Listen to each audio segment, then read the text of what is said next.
Asepy Madagasikara fampindramam-bola ho an'ny mpiary madinika sy salantsarany dia manolotra anao ny vaovao.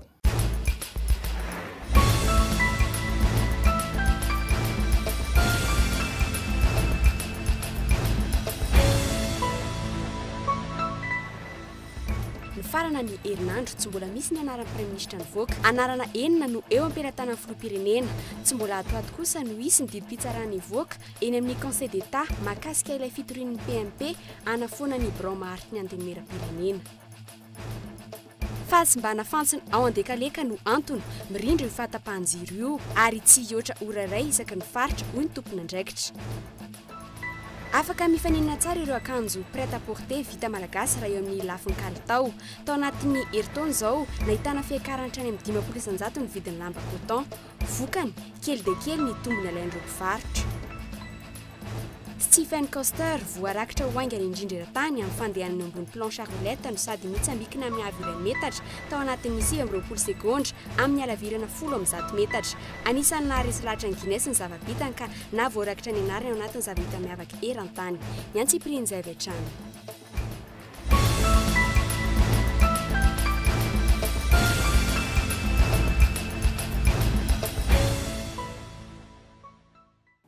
Dia faly mirabantsika rehetra mpanaraka ny fampahalalam-baovao eto amin'ny KOLO TV manasanao ary izahay anaraka izany hatramin'ny farany.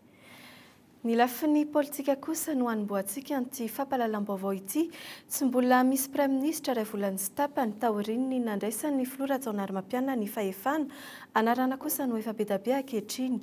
Mbola eo am-pitadiavana ny marimaritra iraisana ny mpanao politika na ny momba izay olona apetraka eny Mazoarivo.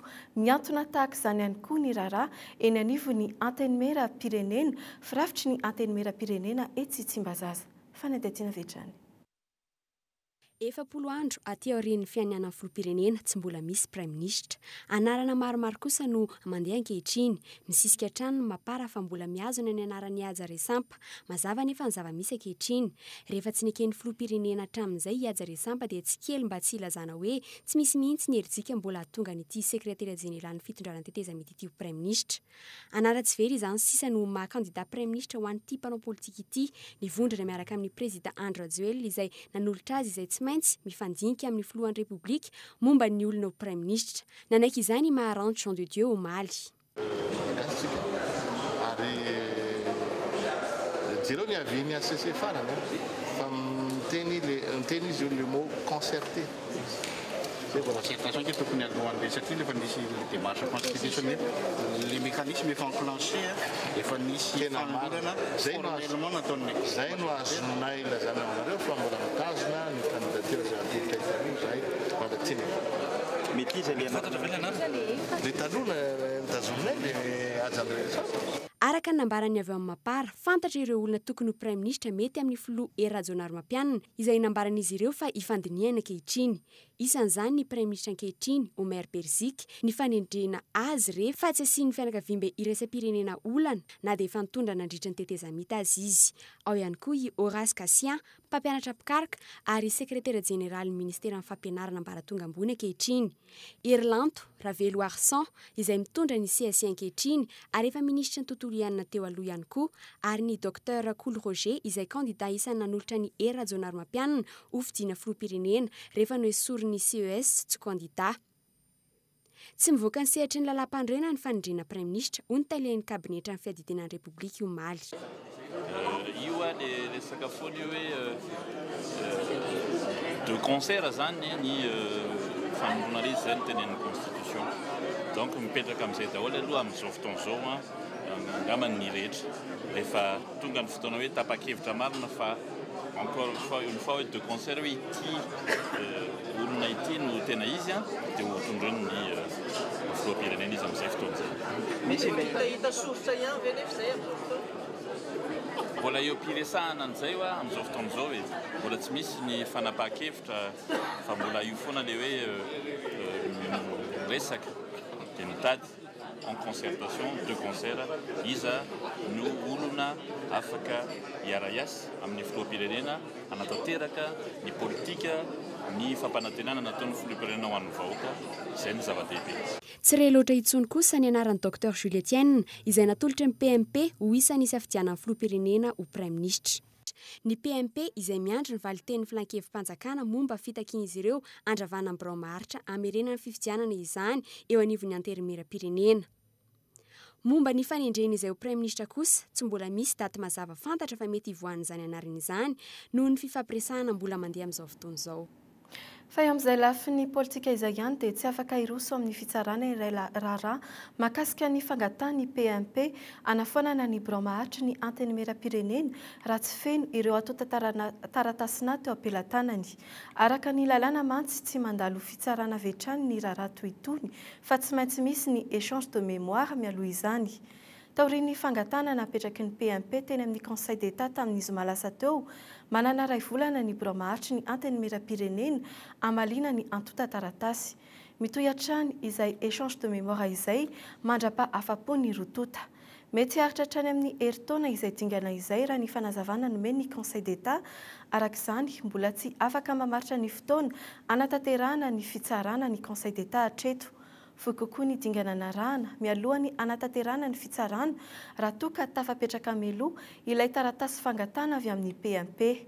Raha ny lalàna tafiditra ao anatin'ireo raharaha anatanterahana ny procédure d'urgence iny fangatana napetraky ny PMP iny raha tao anatin'ny 720 ora no nametrana izany antota taratasy fangatana izany.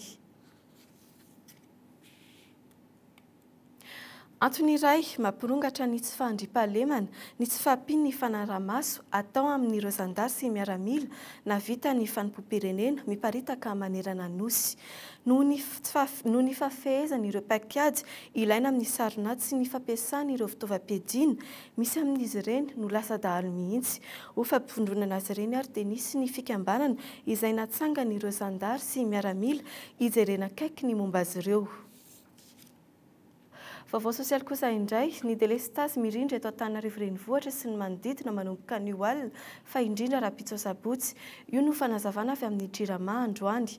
Noho ny antony fandriampahalemana kosa nefa dia tsy azo ambara meloa ny fatra izay atongavan'izay fahatapahan-jiro izay. Tsy tokony oatra ny adiny iray kosa ny fahatapahana isaky ny fatra. Anton'izany simba ny fatson-drano iray goavabe izay manana sahavo hatramin'ny 4.9 metatra any Andekaleka ka tsy maintsy irosona amin'ny fanamboarana azy ka tsy misy afa-tsy ireo ivotoerana mpamokatra ny herinaratra mandeha amin'ny solika eto Antananarivo sy any Antsirabe sisa no miantoka ny jiro. Manomboka ny atoandro ny alahady kosa dia hiverina amin'ny laoniny tsikelikely izany. Arahantsika tahaka izao ny serasera ny jirama teo amin'ny fandraisan-tsary ny Aingo Rakotoarsoa. Tena asan'io fantsony io dia mitondra ny rano mampiodina ireo groupe anankitelo mahatratra 96 mégawatt eo Andekaleka. Tsy afaka miodina zany Andekaleka satria ajanona, satria tsy maintsy ho amboarina io fantsona lehibe io. Ka ny fanamboarana dia anomboka anio alina amin'ny folo zany, aorianan'ny fotoana mabetsaka mpampiasa herinaratra zany dia ho ajanona ny any Andekaleka. Vokatr'izay zany dia isy ny délestage tournante. Zany hoe rapitso asabotsy zay vao tena 8 zay amin'ny fotoana mabetsaka mpampiasa herinaratra, zany hoe manomboka eo amin'ny 5 ora hariva ka hatrany amin'ny 10 ora alina rapitso asabotsy zay. Koa fanentanana avy amin'izay jirama zany dia isika orinasa lehibe izay mampiasa herinaratra betsaka dia tokony mba anena ny fampiasana izay herinaratra izay amin'ny fotoana mabetsaka ny mpampiasa herinaratra izay, zany hoe leo amin'ny 5 hariva ka. Delestazy eto Antananarivo inona ny zava-misy tsy vaomaly izy io fa saika efa sakafo ny faritra maro. Isan'ny antony mahatonga azy ireny ihany koa ny fahabetsahany alatra jiro. Ireo mangalatra matetika mampiasa ny zavatra maro mitroka herinaratra betsaka. Tsy misy mahasampitory anefa ireny olona ireny matetika na dia efa mahafantatra ihany ny fisiany izany. Ary vetrany ary ny fanadadiana. Taraina ny olona eny amin'ny faritra eto Société ny fahatapahan'ny jiro indrindra amin'ny fotoana tena ilain'ny akamaroan'ny olona izany. Nanomboka ny faraparan'ny volana febroary lasa teo, Itos izay tafiditra ao anatin'ny faritra mena. Ho an'ity rangahy ity izao dia efa ambolana izy no niaina tahaka izao. Rehefa tsy tapaka ny jiro dia tsy ampy mitosika ahafahana miaina ao anatin'ny hazavana. Izao zao mamelona an'ity tsy mety mandihy ny dala.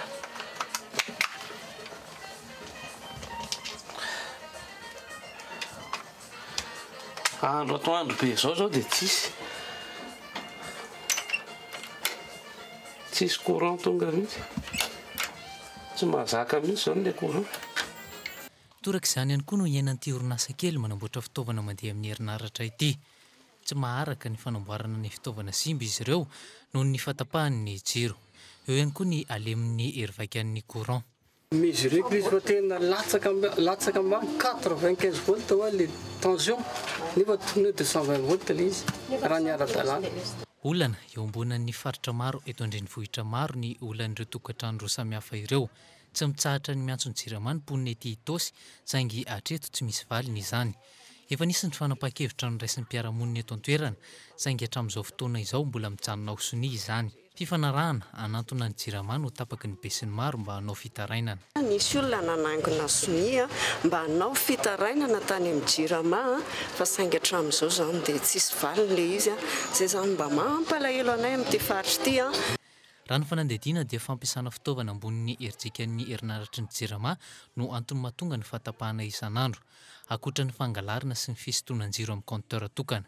Ity tranga farany ity izay tsy misy mahasamitaraina eny an-toerana noho ny fahatahorana ny fiarahamonina. Izay indray aloha tsy mety le misy le mangalaza jiro eny mbola tsisy hoe mitaraina teto amin'ny fokotany fa ny fahatapahan'ny jiro no matetika no misy amin'le satria miasa eto amin'ny fokotany manko ny tenako dia izay no mahatonga an'le anina hoe ahoana marina ny jirama eo. Azo atao tsara ny mitory ny fangalaran-jiro tahaka izany hialana amin'ny fahatapahan-jiro matetika. Vahaolana maharitra no ilaina amin'ny resaka angovo eto Madagasikara. Ny orinasa jirama irery ihany no mihazona ny ampahany betsaka amin'ny tsenan'ny herinaratra jiro sy rano eto Madagasikara. Hatreto 410 isanjato ny taham-pahazahoana jiro manerana ny nosy. Ny hoenti-manana nefa no olana raha ny fanazavana. La qualité a un prix. Jirama zany tsy andahy mihitsy. Noy ametraka qualité zany. Lizo tsisy olona hoe dia tena faly miasa anatin'ny tsy fetezana. Misy faritra zany avelan'ny jirama ohatr'izao dia manaova zay teanao hoe maninona tsy misy manao amin'izao rehetrarehetra tsy misy jiro zao na tsy misy rano tsy misy manakana an'izaniza tsy hanao an'ireny. Na izany aza isan'ny mandany ny volam-panjakana ny fampidinana ny jirama amin'ny vidin-tsolika ohatra 20 miliara ariary isan-taona ny fantiantoka. Raha ny tombon-dany ananan'i Madagasikara amin'ireo firenena hafa nefa na amin'ny lafin'ny renirano na ny lemaka na ihany koa ny herin'ny masoandro izay ananan'i Madagasikara dia tsy tokony anana olana amin'ny resaka angovon'ny malagasy. Fa mahery ny 5 sy 10 alina isan-taona ny olona maty ny haromontana maneran-tany ary aty Afrika ny akamaroan'izy ireo. Tsy mbola afabela amin'ity aretina ity Madagasikara ary apoliny isan'andro ireo voakaikitry ny alika tonga manantona ny Institut Pasteur mba hanao fitsiriana. Eto andrenivohitra saika fahita eny an-dalana eny ny mahita alika voadonan'ny fiara, tranga izay manam-pirofo fa maro izy ireny no tsy misy tompony sy mirenireny. Fanadadiana vetrany. Misy ny fisorohana azo atao mba tsy hifindran'ny haromontana. Efa misy ny vaksiny fanefitra azon'ny olona rehetra atao maimaim-poana eny amin'ny Institut Pasteur. Misy tobi-pahasalamana 720 ihany koa manerana ny fatra 220 azon'ny olona rehetra lera misy tranga mampiaya. Anisan'ny fisorohana azo atao voalohany indrindra ihany koa ny fikarakarana ireo biby mety hamindra ny haromontana. Tsy ampy anefa ny fikarakarana ataon'ny tompony ireny biby ireny izay tsy maintsy atao vaksiny. Maro nefa tsy voakarakara izy ireny indrindra ny alika izay isan'ny mpamindra aingana ny haromontana eto amintsika. Tokony fatorana le alika raha tsy mitsindrony satria manjary manaikitra olona. Tokony vonoina le izy satria manjary mihinana olona dia romotsatsa amin'ny olona. Tokony vonoina satria mavoan'ny haromontana dia vonoina. Mety mamono ao anatin'ny 10 minitra monja nefa ny haromontana. Sarotra noho izany ny mitsabo azy raha toa ka tara ny fitondrana ireo marary eny amin'ny tobi-pahasalamana. Mora mifindra ihany koa ity aretina ity amin'ny alalan'ny kaikitry ny biby mampinono mitondra ny aretina. Rehefa voakaikitra isika dia zavatra atao voalohany indrindra dia ny manasa ny ratra amin'ny rano sy savony mandritra ny fefakadiny. Ny savony rehetra dia mety avokoa. Mila fanaraha-maso ny biby nanaikitra. Raha toa izy ka velona dia mila entina any amin'ny dokotera biby arahana maso intelo izy mandritra ny tapabolana hoentina mijery veterinera zany. Raha toa ka maty ny biby na nofonoantsika dia tapahana ny lohany dia aterina etỳ aminay etỳ amin'ny Institut Pasteur atao analizy atao fitiliana zany afahana mahita hoe romotra marina tokoa ve le biby nanaikitra sa tsy. Vao tsy ela akory izay olona 4 voakaikitry ny alika romotra no nampiakarana hojabony eto Antananarivo. Efa misy ny sampandraraha mikarakara ny famongorana ny alika mirenireny eto Andrenivohitra. Raha ny nambaran'izy ireo manao fangatahana amin'ny fokotany ahitana ireny alika mirenireny sy marary ireny ary alefaina anivon'ny BMH. Ity sampandraraha ity indray avy eo no misahana ny fitadiavana ireo alika sy ny famonoana azy. Asa fampiroroana ara-tsaina izay no andraisan'ny mpitandro ny filaminana ny fametrahana ny bomba na tena izy na tsy etsy aroa amin'izao fotoana izao. Nahitana tranga iray indray tetsy amin'ny CEG Tanimbarinandriana androany atoandro tao amin'ny efitrano fianarana no nametrahana baoritra nisy korotan-javatra toy ny kojakoja avy amin'ny radio kasety azo miendrika boribory toy ny pile nofatorana taditady kiraro famantaranandro elektronika ka nampiorohory ny mpianatra sy ny mpampianatra. Tsy nisy fianarana vokatra izany androany ariva. Fanendajina.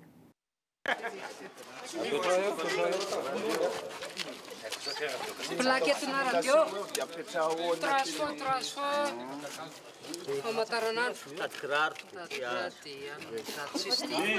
Fampiorohorona anjambany na tsy tena bomba aza nampatahotra ny mpianatra sy ny mpampianatra ny nahitana finosana hafahafa tao anatin'ny efitrano faha 120 ao amin'ny CEG Tanimbarinandriana. Mpianatra avy nanao fanatanjahantena ny maraina ary niverina hianatra no nahita ilay finosana. Zay avy nanao EPS tamin'ny 120 zay tonga atao ampianarana dia ny enitra atao ampianarana tao zay mbola tsisy zavatra ninina mihitsy tao dia rehefa tonga dia nakany am-pivety zay mividy zavatra dia verina tao zay le mpianatra avy eo zay ozy izy hoe ohatra misy zavatra miboritra dia saika nitrahako tamin'ny vaty le izy dia avy eo natonako le izy kay bomba dia zay ny teneniko tany amin'ny Monsieur Jean-Marie. Tamin'iray ora sasany tonga teny an-toerana ny tompona andraikitry ny filaminana avy amin'ny polisy pirenena talohan'izay. Efa teny ireo mpitandro ny filaminana hafa nanao ny fandaminana sy ny fanalana ireo mpijerijery. Na efa bomba tsy tena izy faha 120 hatramin'ny volana febroary azy ity nisy nametraka androany ity tena niorohoro ireo tompona andraikitry ny sekoly. Natahotra zay ka satria zay le ankizy ny beaziny ato hoe ahoana moa tsy atahotra. Zanak'olona ohatra hoe nipoany zavatra iny teo dia ahoana. Na tsy nisy intsony aza ny fepetra-goavana andraisana manoloana ny tranga toy izao tsy midika ho fanaovana ambany zavatra ty fandrahonana ity izany hoy ny mpitandro ny filaminana trany. Ary izao hitantsika androany zao dia ny atao hoe endrika levier psychologique zany misy teboka psychologique izay ampiasain'le olona manao ny asa fampiroroana io. Miditra amin'ny atao hoe stratégie de KO zany hoe atao ny isian'ny tsy filaminana ary ny toe-tsain'ny olona no kendrena fa isan'ny kendrena io terrorisme io dia ny tsy manatsiny olona tsisy fandraisana akory amin'ny fitakena atao dia manainga rehetrarehetra iara-misalama mpitandro filaminana. Ambadika politika no anton'izao fampiorohorona izao raha ny fijery ny tompona andraikitra. Mbola mitohy ny fanajejina mikasika ity raharaha fametrahana bomba tsy tena izy ity. Tsy nahafahana namaritra nefa na misy na tsy ny fandrosoana amin'izay fanajejina izay ny valiteny nomeny mpitandro ny filaminana androany. Io moa misy sampandraraha mikarakara ny fanadihadinana ny ankety mahakasika an'io dia hatramin'izao aloha io misy ny piste dia misy ny atao hoe mety avy ity averia fa misy tokoa zay fa ho hita eo ihany fa misy manamboatra azy zay hoenonareo.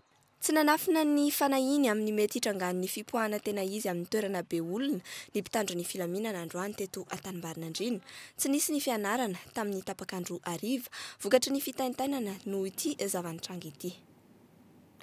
eo amin'ny lafiny toe-karena afaka mifaninana tsara ireo akanjo prêt à porter vita malagasy raha eo amin'ny lafiny kalitao akoatra ny fifaninanana isan'ireo olana sedrain'ireo mpanao confection ihany koa ny falafosan'ireo akora ilaina tao anatin'ny iray taona izao nahitana fiakarana hatrany amin'ny 500 isan-jato ny vidin'ny lamba coton vokany iva dia iva ny maskarena alain'ireo mpivarotra amin'ny ankapobeny manomboka amin'ny 5,000 ariary eo ny akanjo confection malagasy fanededina. Zaitra petatoko, mora mitritra, ary akanjo feno taiko fe, raha fehezina, malaza ratsy ny kalitao andreo akanjo confection vita gasy. Efa tsy izay tsony anefa ny zava-misy amin'izao, efa nahitana fivoarana ny kalitao andreo akanjo ireo. Taoriany idiran'ny Madagasikara tao amin'ny tsena ny Agoa, ny amatianina ny sehatry ny fanjairana andreny akanjo prêt à porter vita gasy ireny. Milina fanjairana industrial no ampiasain'ireo mpanjaitra amin'ny ankapobeny. Malalaka ny lalam-barotra ho an'izy ireny. Raha nambarany ity mpanjaitra ity. Resaka confection dia mandeha foana. Ny antony dia izao, ny olona avy any amin'ny faritany raha eto Madagasikara zany dia aveto daholo ny mamatsy azy. Dia izay ny antony tsy maintsy hoe mandeha foana io. Raha izay no mikasika ireo mpanjifa avy any amin'ny faritany, mizarazara kosa nefa ny hevitra ireo mpietsena eto an-drenivohitra momba ny fividianana ireny akanjo ireny. Raha amiko aloha dia les confection ohatry ny tsy dia mahaliana anahy. Le friperie zao mitsara. Inona antony mahatonga azy? Le qualité an'izy aloha voalohany indrindra dia ny style sy ny ohatr'izany. Tsara ka, tsara ny qualité. Tsara le lamba. Synthétique zao no tena coton zao. Tenao sao efa mpividy mihitsy. Efa manana ireo mpividy azy ireo akanjo confection ireo amin'ny ankapobeny. Raha ny anay aloha mipaka ny entanay dia mpiasa birao, vazaha touriste, ohatr'izany tena betsaka. Ny ankamaroany zany olona tsy dia tena tia le miakanjo friperie ireny. Manomboka amin'ny 5,000 ariary ny vidin'ny akanjo confection ho an'ny ankizy. Ireto lobaka ireto izao ohatra 7,000 ariary ny vidiny. Ho an'ny akanjo ho an'ny vehivavy kosa indray mety mahatratra ny amin'ny 3,000 ariary ny iray. Na dia mifanatsahana amin'ny vidin'ny akanjo friperie azy no vidin'ireo akanjo confection, zara raha misy tompony alain'ireo mpivarotra amin'izy ireny. Ny olana sedrany confection dia voalohany aloha ny matière première, satra dia satra anay mahita an'izy io. Faharoa ny fifaninanana. Be loatra ireo produits chinois miditra eto amin'izay amin'ny qualité tsy dia manahoana loatra kanefa ny vidina amin'ny vidiny lafo. Sy ampiarina azo velabelarina ny sehatry ny fanjairana raha toa ka misy ny fanohanana an'ireo orinasa madinika amin'ny velona amin'izany. Raha ny atotanisa mampiasa mpanjaitra 5 farafahakeliny ny iray amin'ireo orinasa madinika.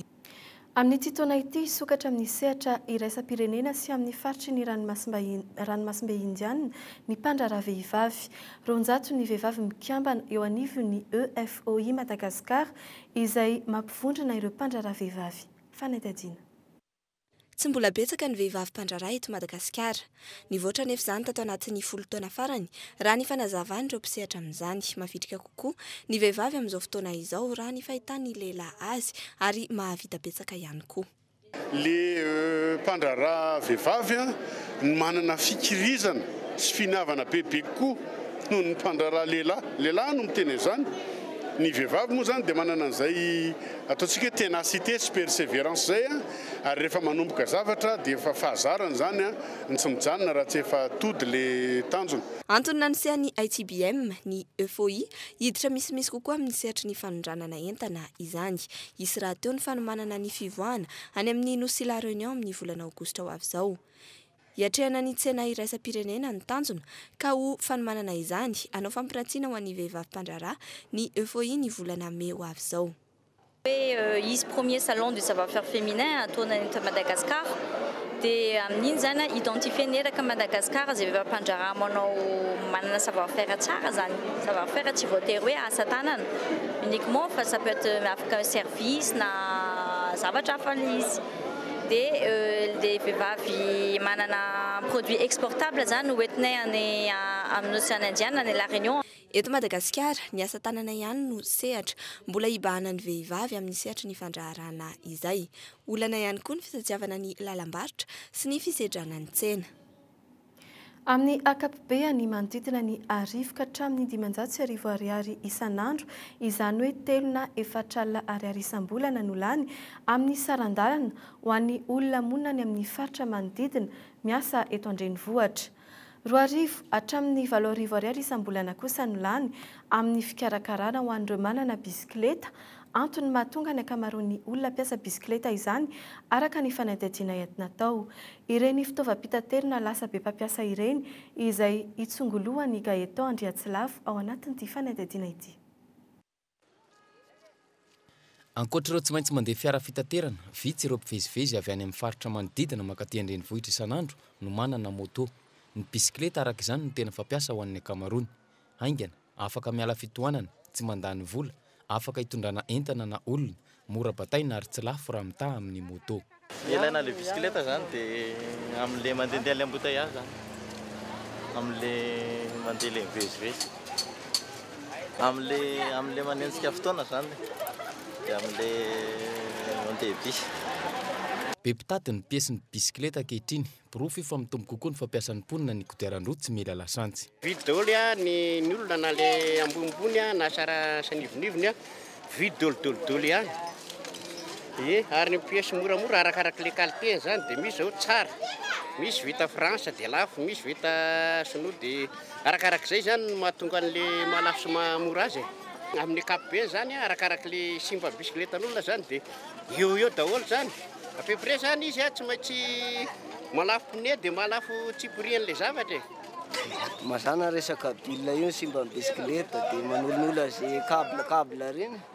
Eo amin'ny fampiasana azy indray, maro amin'ireo mpitondra bisikileta eto an-drenivohitra no mahalala ny code de la route, ao ihany koa ireo tsy mahalala na mody tsy mahalala noho ny amehana ka miteraka olana eo amin'ny fifamoivoizana.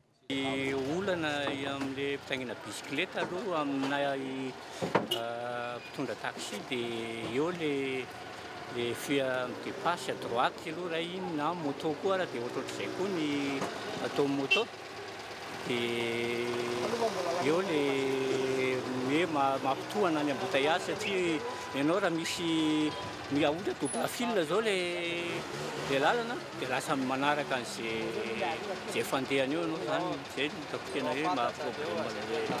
Matetika ihany koa nefa saika hodin'ny mpitondra fiara tsy hitana dia tsy misy manaja loatra ny lalàna amin'ny fifamoivoizana tahaka ny priorité rehefa manome tombony ho an'ny bisikileta izany ka mampanahirana an'ireo mpitondra izany. Taloha nisy ilay antsoina hoe civisme, fampianarana ny rehetra izay tokony ataony rehefa eny an-dalana, tsy ny mpamily fiara na ireo mpitondra moto sy bisikileta ihany no voakasika izay, fa ny daholo be izay mampiasa ny lalana rehetra hatramin'ny mpandeha tongotra aza. Tsy hita taratra intsony izany ankehitriny, hany ka ireo aka permis ka mandalo auto-école ihany no mahafantatra izany. Tsy nisy intsony ilay resaka civisme teo amin'ny fampianarana, fa dia ny olona hoe zay manatona ny toeram-piofanana fotsiny zany ka tetondra moto tetondra fiarakodia, reo zany no mahalala ny fepetra tokony atao fa ny sasany dia mandeha fotsiny amin'izao ka tsy mety ny zavatra iny. Misy zavatra anankenina zany ny tsy maintsy reo ny mpampiasa ny lalana amin'ny tena izy. Ny olombela zany dia tokony hahitrody izy na mandeha tongo tsara dia mitondra fiarakodia, mitondra moto, na bisikileta, na sarety, na posiposy. Araka izany, ny fahatsapatena ny tsirairay eo amin'ny fanajana ny fitsipika amin'ny fifamoivoizana no tena zava-dehibe.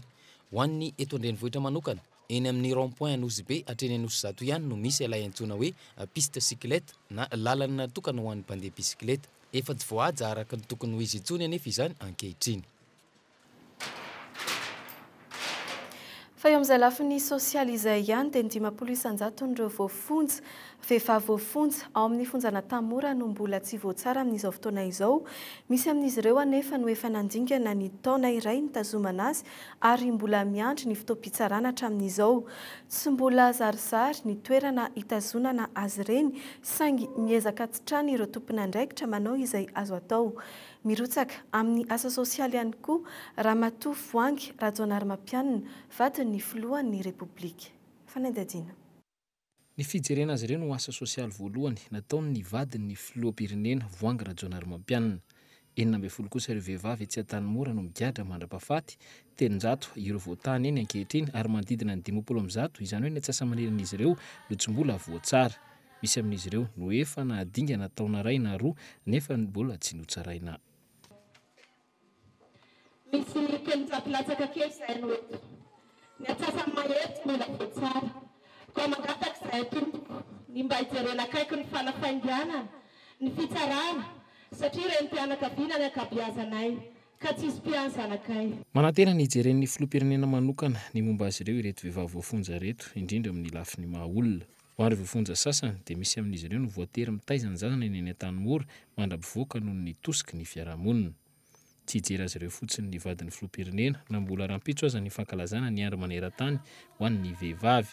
Izy ireo no nataony ny vadin'ny filoham-pirenena loha laharana. Fa ny any afatra ho anareo dia hoe maaiza mifanampy, maaiza mifankatia, miraisa ino ary tsarovy lalandava ny mahareny anareo. Ho avy ny fotoana izay ialanareo eto, olom-baovao ianareo.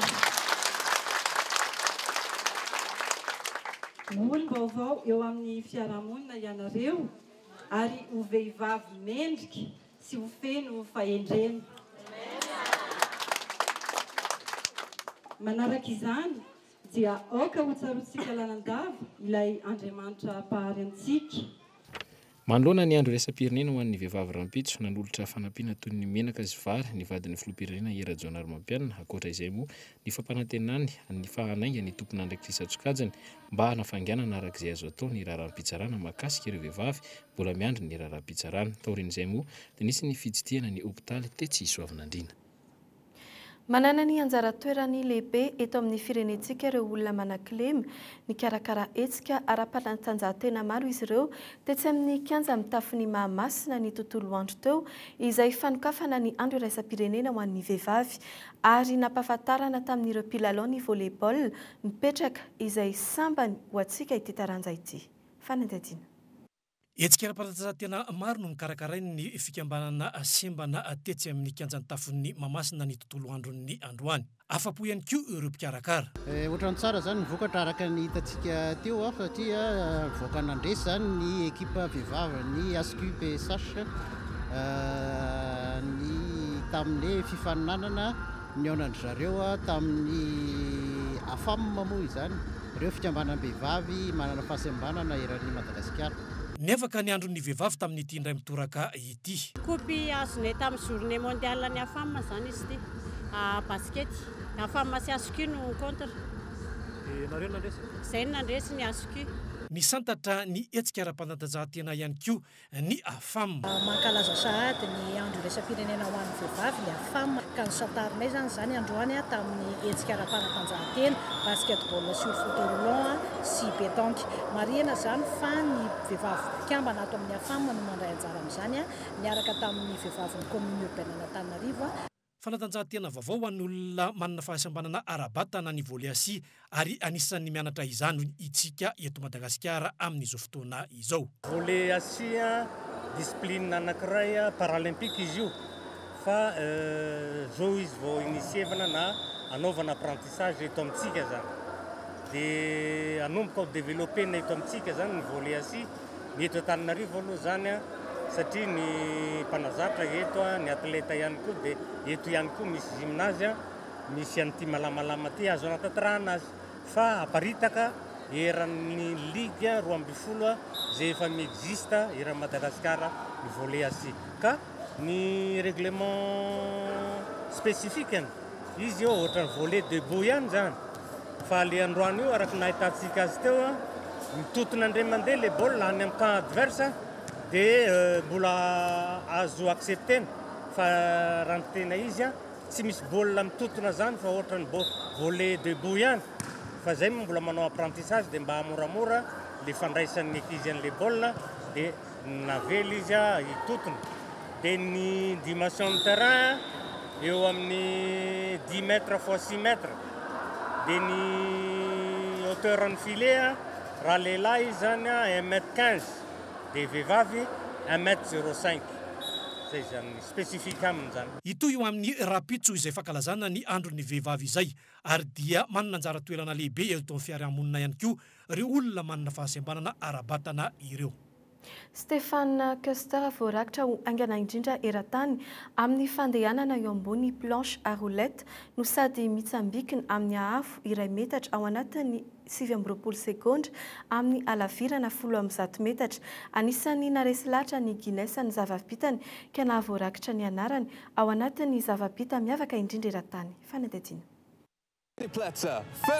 Miavaka kanefa azo ianarana ity nataony teratany allemand iray ity. Stéphane Custer no nahazo ny diplôma amin'ny fahaizana mandeha ambony planche à roulette sady manao saute à hauteur mihoatra ny iray metatra tsy akiato.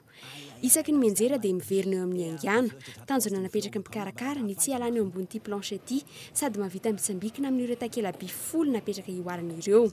Ny 5 febroary teo no namoahany Guinness ny mahavoarakitra ny anarany ao anatin'ny boky ahitana zavita miavaka eran-tany amin'ity taona 2024 ity.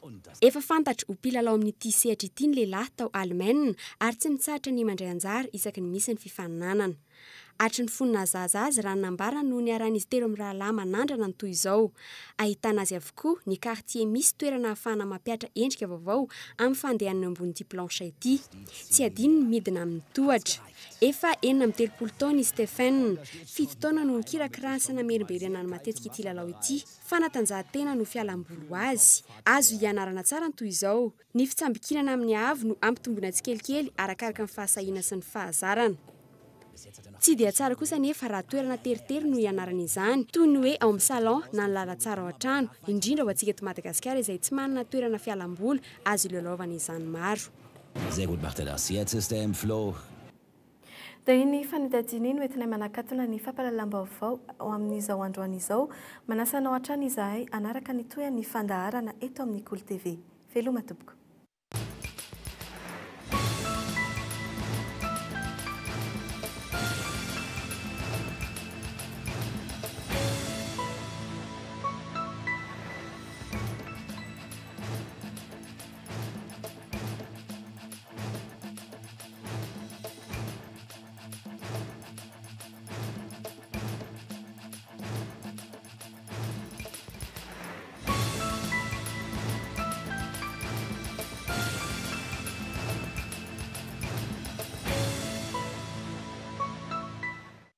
Asep Madagasikara fampindramam-bola ho an'ny mpiary madinika sy salansalany dia nanolotra anao ny vaovao.